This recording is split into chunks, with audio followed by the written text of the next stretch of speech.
अभिराम भाई साहब की सालगिरह और बिटिया का जन्मदिन आज हमारी कंपनी में काम कम और चर्चा ज्यादा हो रही थी। वजह भी खास थी। हमारे दिलदार अभिराम भाई साहब की शादी की सालगिरह और उनकी प्यारी बिटिया का जन्मदिन। इस खुशी के मौके पर भाई साहब ने पूरी कंपनी को शानदार नाश्ता कराने का वादा किया था। बस फिर क्या था। सुबह से ही हर किसी की नज़र मशीन से ज्यादा गेट पर थी। हर चेहरे पर बस एक ही सवाल लिखा था, नाश्ता कहाँ पहुंचा। सबसे पहले खबर लगी राजेश जी को। अब राजेश जी से कोई बात छिप जाए ऐसा हो ही नहीं सकता।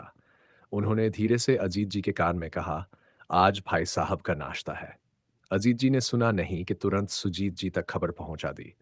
देखते ही देखते पूरी कंपनी में खबर फैल गई। लोग हंसते हुए बोले, अगर राजेश जी न्यूज़ चैनल खोल लें तो सबसे पहले ब्रेकिंग न्यूज़ वही देंगे। अब बारी थी अजीत जी की। सुबह से उनका ध्यान मशीन से ज्यादा गेट पर था।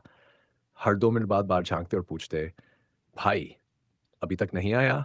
किसी ने कहा नहीं।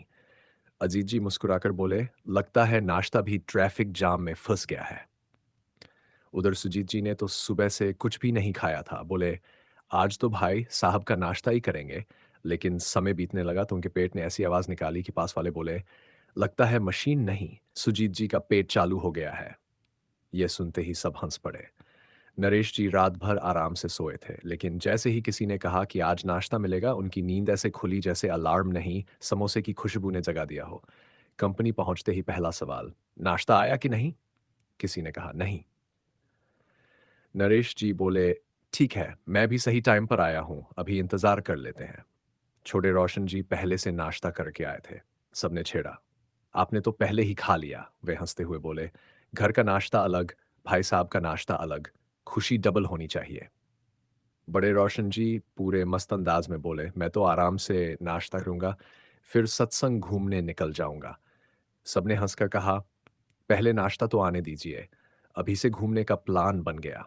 उधर फिटअप मैन सरोज जी मशीनें भी संभाल रहे थे और लोगों के सवाल भी। किसी ने पूछा, सरोज जी नाश्ता कब आएगा। उन्होंने मुस्कुराकर कहा, मशीन 5 मिनट में ठीक कर दूं, लेकिन नाश्ते की गाड़ी मेरे कंट्रोल में नहीं है। मंजीत जी जहां 4 लोग खड़े दिखते वहीं पहुंच जाते। बोले, क्या हुआ, नाश्ता आया। सबने कहा नहीं। मंजीत जी हंसकर बोले, इतनी देर में तो हम खुद ही पकौड़े तलते। दिनेश जी का काम ही था माहौल को हंसी से भर देना। बोले, अगर नाश्ता और लेट हुआ तो लोग मशीन का तेल फिर भी चटनी समझकर खा लेंगे। पूरा हॉल ठहाकों से गूंज उठा।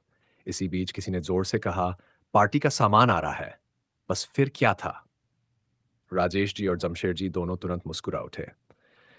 थोड़ी देर में राजेश जी अपनी प्यारी बिटिया शम्मा को और जमशेद जी अपनी क्यूट बिटिया नंदिनी को लेकर कंपनी पहुंच गए। दोनों नन्ही परियों को देखकर पूरा माहौल और भी खुशनुमा हो गया। अजीत जी हंसकर बोले, लगता है पार्टी की खुशबू कंपनी से पहले घर पहुंच गई। सुजीत जी ने तुरंत मजाक किया,